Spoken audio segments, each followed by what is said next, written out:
हरे कृष्णा, नमस्कार, जोहार दोस्तों। मैं आपका मित्र कुमुद रंजन सिंह स्वागत करता हूं आपका अपने इस चैनल में जिसका नाम है लर्न एस्ट्रोलॉजी विद कुमुद रंजन सिंह। दोस्तों, मैं अपने निवास स्थान जमशेदपुर झारखंड से आप लोगों के समक्ष उपस्थित हूं। आज जिस टॉपिक की चर्चा मैं करने जा रहा हूं दोस्तों, वो है कालपुरुष की कुंडली। इससे पहले भी मैंने पिछले एपिसोड्स में आपको कालपुरुष की कुंडली के बारे में बेसिक जानकारी दी थी। आज उसको थोड़ा और डिटेल में आप लोगों को बताने जा रहा हूँ। इससे पहले कि मैं अपना ये एपिसोड दोस्तों स्टार्ट करूँ, मेरा आप लोगों से निवेदन है कि अगर आप मुझसे नए जुड़े हैं तो कृपया करके मेरे सभी एपिसोड्स को देखते हुए ही इस एपिसोड को देखें, ताकि आपको समझने में किसी भी तरीके की कोई भी परेशानी ना हो। और खासकर इस एपिसोड्स को देखने से पहले तो इसके पिछले एपिसोड्स को जरूर देखिए, अदरवाइज आपको कुछ भी समझ में आएगा नहीं। ठीक है दोस्तों, तो मैं उम्मीद करता हूं कि आप वैसा करेंगे जैसा मैं बोल रहा हूं आपको, जैसा मैं आपको सुझाव दे रहा हूं। तो चलिए, विदाउट वेस्टिंग एनी टाइम आज के अपने टॉपिक को हम स्टार्ट करते हैं। तो देखिए, टॉपिक है आज की आपकी कालपुरुष की कुंडली।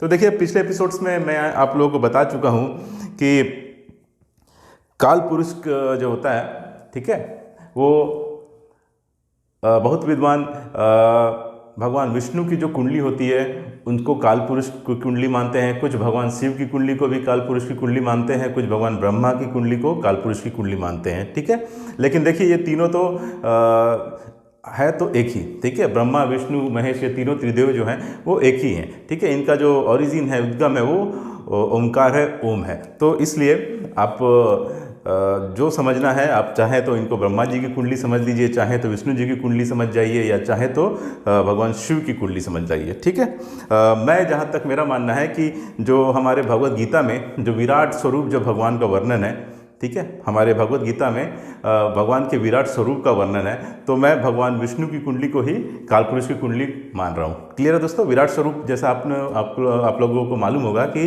अर्जुन को जब भगवान कृष्ण ने अपना विराट रूप दिखाया था तो सभी नक्षत्र ग्रह सब कुछ उनके शरीर में समाहित था। तो वो विराट रूप जो है वही क्या है, कालपुरुष है। तो मैं भगवान विष्णु की जो कुंडली है उनको ही कालपुरुष की कुंडली मान रहा हूँ। क्लियर है? तो चलिए, तो देखिए दोस्तों, हमारे जो आकाश में आप सभी जानते हैं कि जो ये राशियां होती है, ठीक है, जो 12 राशियां होती है, मेष, वृषभ, मिथुन, कर्क, सिंह, कन्या, तुला, वृश्चिक, धनु, मकर, कुंभ और मीन, ये जो 12 राशियां हैं ये पूरे आकाश में क्या है, आपकी बिखरी हुई है, बटी हुई है एक राशि चक्र में। ठीक है, ये जो 12 राशियां हैं ये हमारे पूरे के पूरे आकाश मंडल में, हमारे ब्रह्मांड में क्या है, व्याप्त हैं। ठीक है, और ये हमेशा क्या हो रही है, एक सीक्वेंस में आ रही है। पहले मेष, फिर वृषभ, फिर मिथुन, फिर कर्क, फिर सिंह, फिर कन्या, फिर तुला, फिर वृश्चिक, फिर धनु, फिर मकर, फिर कुंभ और फिर मीन।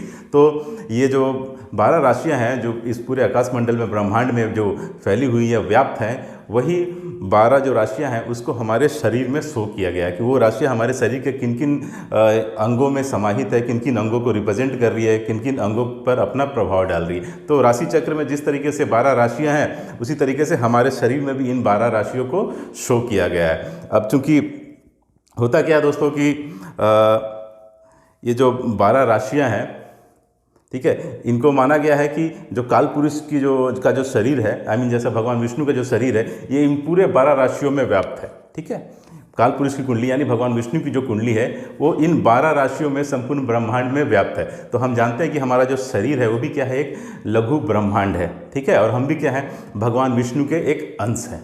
हम जो हैं वो क्या है, भगवान विष्णु के एक अंश। अगर आप भगवत गीता पढ़े होंगे तो उसमें जो बेसिक जो जानकारी है वो भी ये है कि आपका जो सुप्रीम विटनेस है, जो सुप्रीम विटनेस, यानी आप पूरी दुनिया को झूठ बोल सकते हैं, अपने माँ को, अपने बाप को, अपने धर्म पत्नी को, अपने बच्चों को, सबको झूठ बोल सकते हैं, लेकिन आप अपने आप से झूठ कभी नहीं बोल सकते। क्यों? क्योंकि आपके अंदर जो होता है supreme personality of God head Shri Krishna जिसको हम बोल रहे हैं, वो क्या है, आपके अंदर सूक्ष्म रूप में विद्यमान है। ठीक है, तो आप पूरी दुनिया को तो बेवकूफ़ बना सकते हैं, पूरी दुनिया को तो झूठ बोल सकते हैं, लेकिन जो आपके अंदर भगवान का अंश है, ठीक है, उसको आप झूठ नहीं बोल सकते। इसलिए क्या बोला जाता है, भगवान को, परमपिता परमेश्वर को सुप्रीम विटनेस बोला जाता है, यानी आप इनसे कुछ भी नहीं छुपा सकते। ठीक है, तो वही जो सुप्रीम विटनेस है, जो परमपिता परमेश्वर है, उनकी जो कुंडली है, उसको क्या किया गया, हम चूंकि उनके अंश है तो हमारे शरीर को भी 12 हिस्सों में क्या कर दिया गया है, राशियों में इसको ये कर दिया गया, शो कर दिया गया है। ठीक है, जैसे भगवान विष्णु की जो कुंडली है, भगवान विष्णु का जो शरीर है इन 12 राशियों में संपूर्ण ब्रह्मांड में व्याप्त है, ठीक उसी प्रकार क्योंकि हमारा शरीर भी जो है एक लघु ब्रह्मांड है और हम भगवान विष्णु के अंश हैं, तो हमारे शरीर पे भी उन राशियों को क्या किया गया है, शो किया गया है कि कौन से पार्ट में कौन सी राशि है। ठीक है, तो वही चीज़ मैं आपको बताने जा रहा हूँ। देखिए एक्चुअली होती क्या है कि अगर आप इसको शॉर्ट में समझें, अगर किसी लेमन के लैंग्वेज में समझें, तो आप बोल सकते हैं कि बाय डिफ़ॉल्ट जो होती है काल पुरुष की कुंडली मेष लगन की कुंडली होती है। ठीक है, काल पुरुष की जो कुंडली होती है बाय डिफ़ॉल्ट जो होती है मेष लगन की कुंडली होती है, यानी हमेशा जो लग्न है वो मेष लगन ही होगा, यानी फर्स्ट हाउस में हमेशा आपको 1 नंबर लिखा हुआ मिलेगा। शॉर्टकट में आप इसको ही बोल सकते हैं लेमन के लैंग्वेज में। क्लियर है?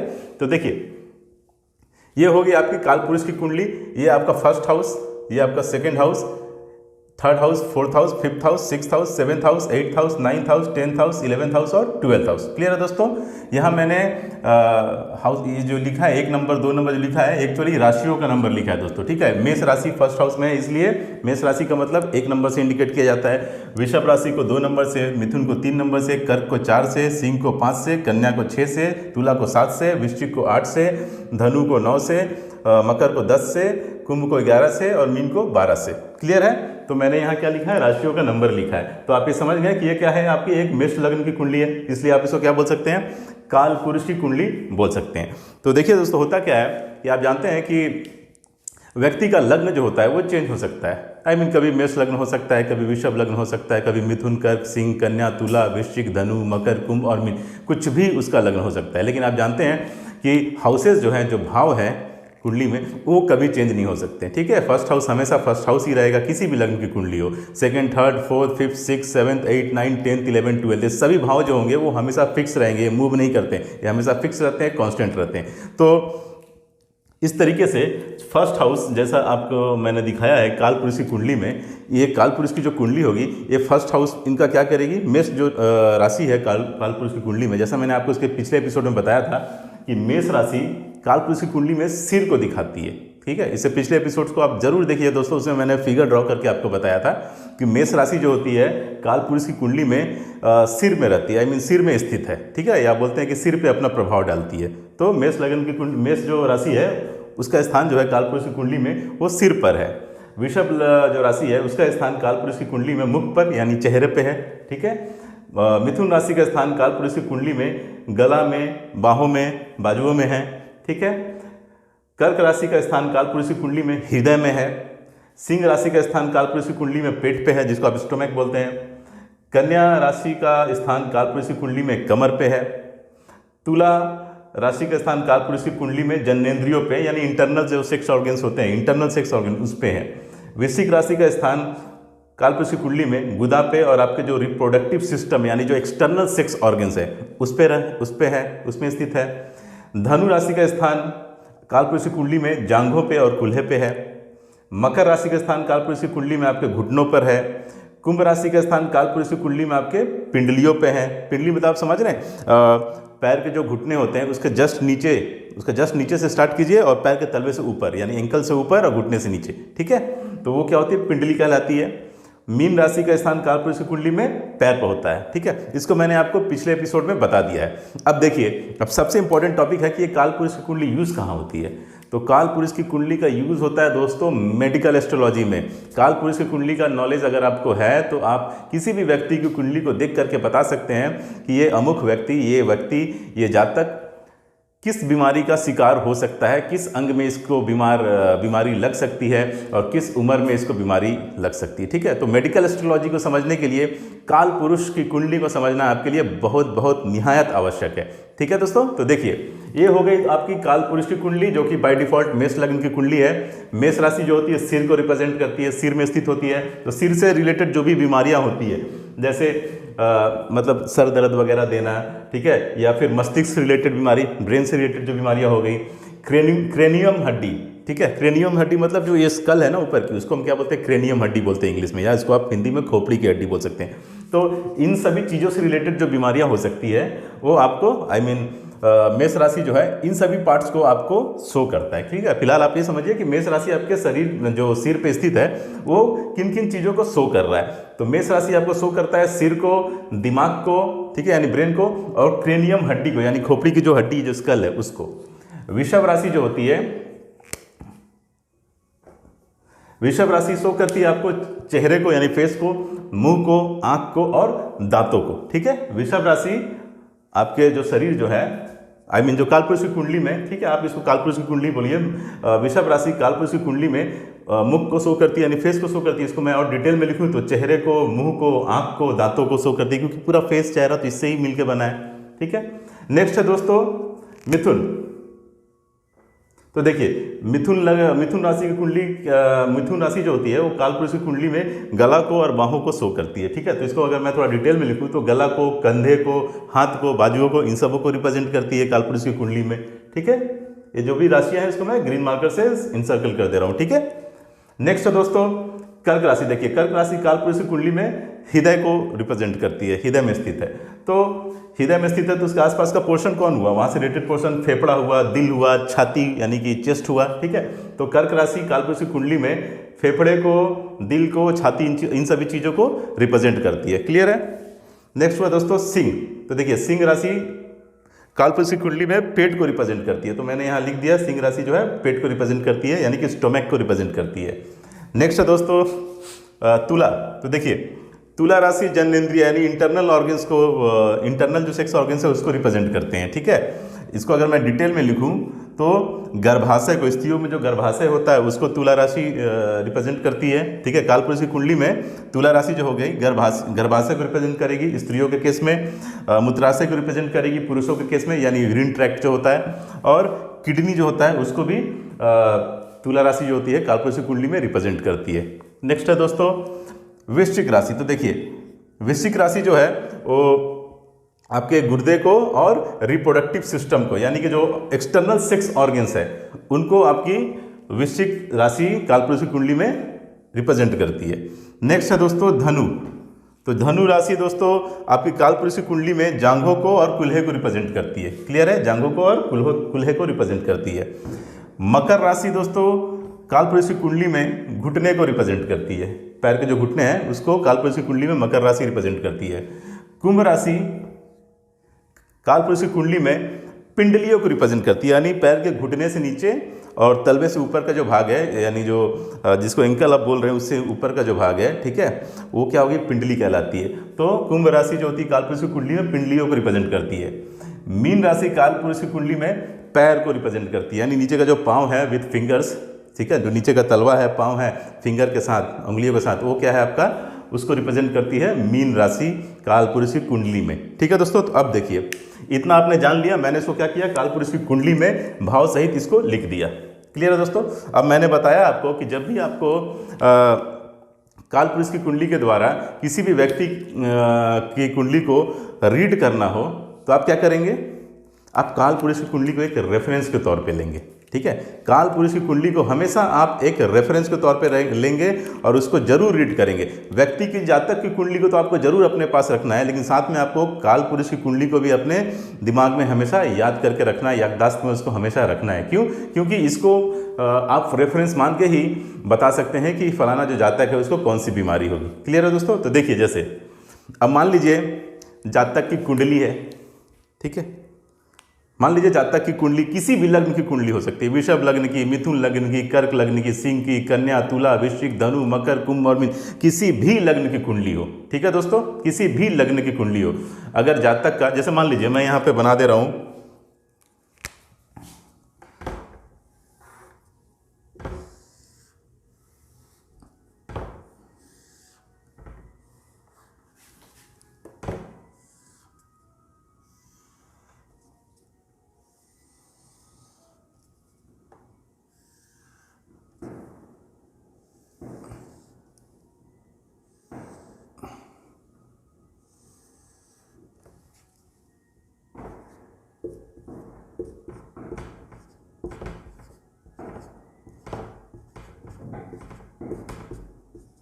ठीक है, मान लीजिए कि किसी जातक की कुंडली है, ठीक है, किस लग्न की कुंडली हो गई है, 9 नंबर लिखा है फर्स्ट हाउस में, तो उसका मतलब धनु लग्न की कुंडली हो गई। क्लियर है दोस्तों, धनु लग्न की कुंडली हो गई। ठीक है, अब आप समझ लीजिए कि कैसे हम बीमारियों को पहचानेंगे। तो देखिए, जब भी किसी शुभ ग्रह की दृष्टि कुंडली के किसी भी राशि पे पड़ती है तो वो राशि जिन अंगों को रिप्रेजेंट करता है उस रंग में क्या आती है, उस अंग में मजबूती आती है। ठीक है, वो अंग जो होता है मजबूत होता है, सुदृढ़ होता है। क्लियर है दोस्तों। जब भी कोई शुभ ग्रह या तो किसी राशि में बैठा हो, जब भी कोई शुभ ग्रह किसी राशि में बैठा हो या उसकी दृष्टि उस राशि पर पड़ रही हो तो वो राशि जिन अंगों को रिप्रेजेंट करता है उन अंगों में क्या होती है, मजबूती आती है, सुदृढ़ता आती है। क्लियर है। उसी प्रकार से दोस्तों जब भी कोई पाप ग्रह किसी राशि में बैठ जाए या उसकी दृष्टियां उस राशि पर पड़ रही हो तो वो राशि जिन जिन अंगों को रिप्रेजेंट करेगा उन अंगों में क्या आएगी दोस्तों, कमजोरी आएगी, बीमारी आएगी। क्लियर है। शुभ ग्रह जब किसी राशि में बैठेंगे तो वो राशि जिन अंगों को रिप्रेजेंट करेगा उन अंगों में मजबूती आएगी, सुदृढ़ता आएगी। और पाप ग्रह जब किसी राशि में बैठेगा तो वो राशि जिन अंगों को रिप्रेजेंट करेगी वो अंग किसी ना किसी बीमारी का शिकार हो जाएगा, कमजोर हो जाएगा। क्लियर है। ये छोटा सा कॉन्सेप्ट है दोस्तों जिसको आप जरूर याद रखिए। अब मैं आता हूं आपको कुंडली में लाइव बताता हूं कि कैसे आप बीमारियों को पता करेंगे। तो देखिए, पाप ग्रह जैसे आप जानते हैं, शुभ ग्रह में जैसे बृहस्पति और शुक्र को शुभ ग्रह माना जाता है। पाप ग्रह मीन शनि, राहु, केतु, इन सबों को पाप ग्रह माना जाता है। मैं यहाँ राहु का एग्जाम्पल देकर के आप लोगों को समझा दूंगा। ठीक है। तो देखिए, जैसे मान लीजिए कि फर्स्ट हाउस में आपका राहु बैठ गया। ठीक है। फर्स्ट हाउस में अगर आपका राहु बैठ गया, ठीक है, तो जातक को किस तरीके की बीमारी हो सकती है। अगर फर्स्ट हाउस में राहु बैठ गया तो जातक को किस तरीके की बीमारी हो सकती है। तो देखिए, काल पुरुष की कुंडली को आप रेफरेंस में लीजिए। ठीक है। अब यहां आ गई आपकी काल पुरुष की कुंडली। तो आप देखिए ध्यान से कि 9 नंबर जो है, 9 नंबर की राशि जो है काल पुरुष की कुंडली में, यानी कि जो धनु राशि है, वो किन चीजों को दिखा रही है, तो जांघों को और कुल्हे को दिखा रही है। क्लियर है। 9 नंबर की राशि जो है काल पुरुष की कुंडली में जांघ को और कुल्हे को दिखा रही है। ठीक है। तो यहां भी क्या होगा, 9 नंबर जो है लिखा हुआ ये किसको रिप्रेजेंट करेगा, जांघ को और कुल्हे को। ठीक है। 9 नंबर जो है वो 9 नंबर जो राशि है काल पुरुष की कुंडली में जांघ को और कुल्हे को रिप्रेजेंट कर रही है। तो जब मैं किसी जातक की कुंडली लेता हूं तो उसका अगर लग्न धनु लग्न की कुंडली है तो इसका मतलब फर्स्ट हाउस में धनु राशि है। तो यहाँ भी धनु राशि किसको रिप्रेजेंट कर रहा है, काल पुरुष की कुंडली को रेफरेंस में लेकर उसके अनुसार तो जांघ को और कुल्हों को रिप्रेजेंट कर रहा है। तो अगर यहाँ पे राहु बैठ गया, ठीक है, तो राहु तो चूंकि पाप प्रभाव देगा, तो कौन सी बीमारी हो सकती है, तो उसको जांघ से और कुल्हे से रिलेटेड बीमारी हो सकती है। हो सकता है कि उसका जो थाई है वो पैरालिसिस का शिकार हो जाए, उसका जो पैर है वो पैरालिसिस का शिकार हो जाए। क्यों? क्योंकि राहु जो है वो पैरालिसिस की बीमारी भी देता है। ठीक है, जिसको हम लकवा बोलते हैं। क्लियर है दोस्तों। अब देखिए, मान लीजिए कि राहु इधर से हटा और इधर बैठ गया। ठीक है, मैं आर लिख दे रहा हूँ ताकि मतलब शॉर्ट में लिख दे रहा हूँ, आप इसको समझ जाइएगा ये राहु है। अगर राहु 10 नंबर की राशि में बैठ गया तो इस कुंडली में, जातक की कुंडली में अगर राहु 10 नंबर की राशि में बैठ गया तो क्या होगा। तो देखिए, काल पुरुष की कुंडली में 10 नंबर जो होता है वो घुटने को रिप्रेजेंट करता है। यानी मकर राशि जो है काल पुरुष की कुंडली में वो घुटने को रिप्रेजेंट करती है। तो ये जातक की कुंडली है, तो हम अगर काल पुरुष की कुंडली का रेफरेंस लें तो यहाँ जो 10 नंबर है वो किसको रिप्रेजेंट कर रहा है, घुटना को रिप्रेजेंट कर रहा है। ठीक है, क्यों? क्योंकि मकर राशि है। और अगर यहाँ पे राहु बैठ जाए तो फिर क्या होगा दोस्तों, घुटने से रिलेटेड प्रॉब्लम आएगा, यानी ज्वाइंट पेन वगैरह जो होता है हड्डियों के जोड़ में, उसमें प्रॉब्लम आएगा। क्लियर है। तो आप बोल सकते हैं कि जातक को ये रोग हो सकता है, यानी ज्वाइंट पेन, घुटनों से रिलेटेड प्रॉब्लम हो सकता है। अब मान लीजिए राहु 11 नंबर की राशि में है। ठीक है, 11 नंबर की राशि का मतलब क्या होता है दोस्तों, कुंभ राशि। तो देखिए, 11 नंबर आपकी पिंडलियां, यानी पैर के घुटने से नीचे का जो भाग है, पैर के घुटने से नीचे और आपका जो एंकल है वहां तक। ठीक है, एंकल से ऊपर, घुटने से नीचे, पैर से नीचे जो आपके जो पंजा है उससे ऊपर का जो भाग है, ठीक है, वो क्या कहलाता है, आपका पिंडली कहलाता है। तो अगर राहु 11 नंबर की राशि यानी कुंभ राशि में बैठ जाए तो हमें क्या देखना है, हमें कालपुरुष की कुंडली को देखना है कि 11 नंबर की राशि यानी कुंभ राशि जो है वो किसको रिप्रेजेंट करती है, तो वो पिंडली को रिप्रेजेंट करती है। तो यहाँ अगर राहु बैठ जाएगा तो उसका मतलब क्या होगा, उसका मतलब राहु जो है पिंडलियों में प्रॉब्लम देगा। ठीक है, पिंडली में, हड्डियों में कुछ दर्द वगैरह का प्रॉब्लम होगा, तो पिंडली रिलेटेड प्रॉब्लम देगा। क्लियर है। नेक्स्ट, अब मान लीजिए राहु बैठ जाए आपके 12 नंबर की राशि में, जातक की कुंडली में राहु बैठ जाते हैं 12 नंबर की राशि में। तो कालपुरुष की कुंडली में जब आप रेफरेंस पे लेते हैं तो 12 नंबर की राशि मतलब मीन राशि जो होती है वो पैरों को रिप्रेजेंट करती है, यानी पंजों को। ठीक है, तो अगर राहु 12 नंबर की राशि में बैठ जाए जातक की कुंडली में तो उसका मतलब हुआ कि ये क्या हिस्सा, ये क्या शो कर रहा है, पैर का जो पंजा है उसको शो कर रहा है, यानी पंजों में रिलेटेड कोई प्रॉब्लम आ जाएगा। ठीक है, पंजा जो है उसमें रिलेटेड कुछ प्रॉब्लम आ सकता है पैर में। नेक्स्ट, अगर मान लीजिए राहु बैठ जाते हैं आपके 1 नंबर की राशि में, तो फिर आप कालपुरुष की कुंडली को रेफरेंस में लीजिए। 1 नंबर की राशि मतलब सिर, दिमाग, खोपड़ी की हड्डी, ठीक है, तो इन चीज़ों को रिप्रेजेंट करती है। मेष राशि जो होती है कालपुरुष की कुंडली में, वो सिर, दिमाग, क्रेनियम हड्डी यानी खोपड़ी की जो हड्डी उनको रिप्रेजेंट करती है। तो यहाँ पे भी 1 नंबर है, तो 1 नंबर किसको रिप्रेजेंट कर रहा है? सिर को, दिमाग को, क्रेनियम हड्डी को, यानी सर से रिलेटेड बीमारी या माइंड से रिलेटेड बीमारी यानी ब्रेन से रिलेटेड बीमारी जातक को हो सकती है। ठीक है, क्यों? क्योंकि राहु बैठा है फर्स्ट 1 नंबर की राशि में। क्लियर है दोस्तों? राहु क्या है आपका? पाप प्रभाव दे रहा है। नेक्स्ट मान लीजिए राहु चल जाए आपका जातक की कुंडली में 2 नंबर की राशि में बैठ जाए। ठीक है, तो 2 नंबर की राशि कालपुरुष की कुंडली में किसको शो करती है? चेहरे को, मुंह को, आंख को, दांत को। ठीक है, तो यहाँ पे 2 नंबर किसको शो कर रहा है दोस्तों? वृषभ राशि किसको शो कर रही है? चेहरा को, मुंह को, आंख को और दांत को। तो जातक को चेहरे से रिलेटेड, मुंह से रिलेटेड, आंख से रिलेटेड, दांत से रिलेटेड कोई ना कोई बीमारी हो सकती है। ठीक है, यानी आंख से रिलेटेड कोई बीमारी हो सकती है, दांत से रिलेटेड कोई बीमारी हो सकती है, यानी दांत टूट गए हैं या दांत सड़ गए हैं, ठीक है, या दांतों में कैविटी हो गई, उस तरीके की बीमारी क्या हो सकती है? जातक को हो सकती है। क्लियर है? अब मान लीजिए राहु आपकी जातक की कुंडली में 3 नंबर की राशि में आती है। तो 3 नंबर की राशि कौन हो गई दोस्तों? कालपुरुष की कुंडली में 3 नंबर की राशि मीन्स मिथुन राशि। ये रिप्रेजेंट करती है गला को, कंधे को, हाथ को। ठीक है, गला, कंधे और हाथ को रिप्रेजेंट करती है। तो गला, कंधे और हाथ यहाँ पे रिप्रेजेंट हो रहा है, और यहाँ पे अगर राहु बैठ जाए तो राहु का जो पाप प्रभाव होगा गला, कंधे और हाथ पे पड़ेगा। तो गले में दर्द, गले से रिलेटेड कोई प्रॉब्लम हो सकता है, कंधे के कंधा यानी शोल्जर पे कोई प्रॉब्लम हो सकता है, हाथ में कोई प्रॉब्लम हो सकता है। इन चीज़ों से रिलेटेड प्रॉब्लम, बीमारी जो होगा राहु यहाँ देंगे। ठीक है, अब मान लीजिए कि राहु आपके बैठ जाते हैं 4 नंबर की राशि में जातक की कुंडली में। तो 4 नंबर की जो राशि होती है दोस्तों कालपुरुष की कुंडली में, वो हो गई आपकी, हम जानते हैं कि 4 नंबर की राशि मीन्स कर्क राशि। तो कर्क राशि रिप्रेजेंट कर रही है फेफड़े को, दिल को, छाती को। तो अगर यहाँ पे 4 नंबर की राशि में अगर जातक की कुंडली में राहु बैठ जाए तो जातक को हार्ट की बीमारी होने की संभावना है, फेफड़े से रिलेटेड, लंग से रिलेटेड, छाती से रिलेटेड बीमारी होने की संभावना है, हार्ट से रिलेटेड बीमारी होने की आशंका है। वैसे जातक को एडवाइस दिया जाता है कि कोलेस्ट्रॉल को आप कंट्रोल करें। क्लियर है? नेक्स्ट मान लीजिए कि राहु बैठ जाते हैं आपके 5 नंबर की राशि में जातक की कुंडली में। तो देखिए 5 नंबर की जो राशि होती है वो तो सिंह राशि होती है, और कालपुरुष की कुंडली में वो किसको रिप्रेजेंट करती है? पेट को। तो यहाँ पे क्या होगा? अगर जातक की कुंडली में 5 नंबर की राशि में राहु बैठ जाए तो राहु के पाप प्रभाव से जातक को स्टोमैक रिलेटेड प्रॉब्लम आएंगे, यानी पेट में जो प्रॉब्लम होती है वो सब आएंगे। पाचन शक्ति वगैरह में पाचन से रिलेटेड जो प्रॉब्लम होते हैं, डाइजेस्टिव सिस्टम से रिलेटेड प्रॉब्लम उसको आएंगे। क्लियर है? नेक्स्ट मान लीजिए कि राहु बैठ जाते हैं जातक की कुंडली में 6 नंबर की राशि में। तो 6 नंबर की जो राशि होती है दोस्तों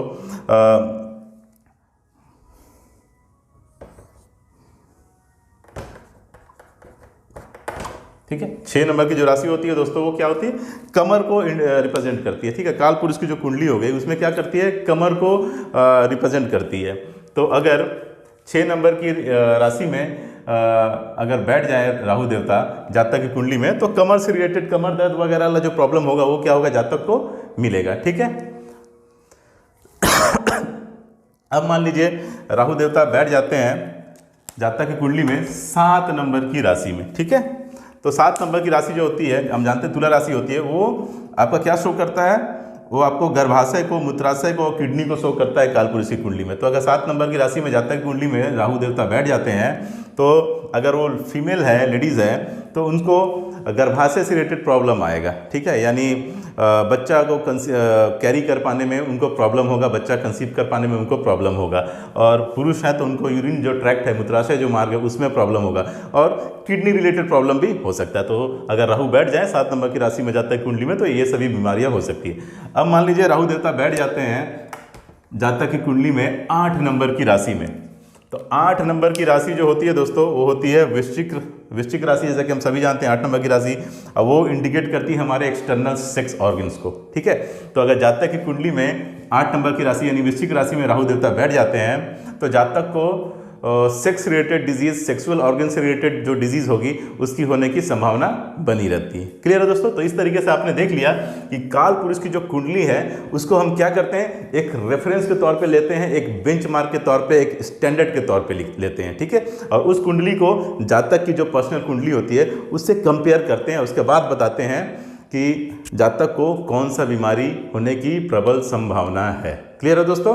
तो याद रखिएगा, जिस तरीके से पाप ग्रह की दृष्टि किसी भाव पे, किसी राशि पे पड़ रही है, या पाप ग्रह उस राशि में बैठा है, तो जिस तरीके से वो शरीर का भाव उस शरीर के उस अंग को कमज़ोर कर देता है जिसको वो राशि रिप्रेजेंट करती है, ठीक उसी प्रकार से अगर शुभ ग्रह किसी राशि में बैठा हो या शुभ ग्रह की दृष्टि किसी राशि पर पड़ रही हो, तो वो राशि जिन जिन चीज़ों को, जिन जिन शरीर के अंगों को रिप्रेजेंट करता है, वो अंग क्या होते हैं, मजबूत होते हैं, सुदृढ़ होते हैं। ठीक है दोस्तों। तो आज मैंने आपको काल पुरुष की कुंडली के जो बेसिक नॉलेज है वो बता दिया, जो कि आपको मेडिकल एस्ट्रोलॉजी में बहुत काम आएगा। ठीक है, ये मेडिकल एस्ट्रोलॉजी के लिए सबसे ज़्यादा इंपॉर्टेंट है, एकदम बेस है, फाउंडेशन है दोस्तों। तो इसलिए आप इसको बहुत अच्छे से देख लीजिए, समझ लीजिए। इसमें कोई अगर आपको शंका हो, कोई कंफ्यूजन हो, तो आप कमेंट सेक्शन में आके कमेंट कर सकते हैं। मैं पूरी कोशिश करूँगा कि उसका जितना जल्द से जल्द हो सके उसका रिप्लाई करूँ। तो याद रखिए दोस्तों, ये मैं मेडिकल एस्ट्रोलॉजी को बस जस्ट टच किया था और उसकी जितनी भी बेसिक थी वो मैंने आज आपको बता दिया। क्लियर है दोस्तों। तो ये मेडिकल एस्ट्रोलॉजी की बेसिक है। आगे जब एस्ट्रोलॉजी की पूरी बेसिक और भी जो कोर्सेस हैं वो जब ख़त्म हो जाएगी, तब मैं आपको medical astrology as a branch पढ़ाऊंगा और एक एक बीमारी को कैसे कैसे कुंडली में आप ग्रहों की प्लेसमेंट से पहचानेंगे उसके बारे में डिटेल में बताऊंगा। लेकिन उस पर पहुंचने से पहले दोस्तों, आपको एस्ट्रोलॉजी की और भी बहुत सारी बेसिक्स हैं जिसको पढ़ना आवश्यक है। इसीलिए मैंने अभी सिर्फ मेडिकल एस्ट्रोलॉजी की बेसिक आपको पढ़ाई है। आप इसको ज़रूर याद रखिएगा और किसी तरीके की कोई भी कन्फ्यूज़न अपने दिमाग में मत पालिए। कोई कन्फ्यूज़न हो तो आप कमेंट सेक्शन में आके कमेंट कर सकते हैं। ठीक है, तो आज के लिए दोस्तों इतना ही। मुझे उम्मीद है कि आज का एपिसोड आपको पसंद आया होगा और समझ भी आया होगा। और अगर ऐसा है तो आप मेरे इस एपिसोड्स को लाइक कीजिए, शेयर कीजिए और मेरे चैनल को सब्सक्राइब कीजिए। तो आज विदा लेना चाहता हूं दोस्तों, मिलूंगा नेक्स्ट एपिसोड में। तब तक के लिए नमस्कार, जय श्री कृष्णा, जय हिंद।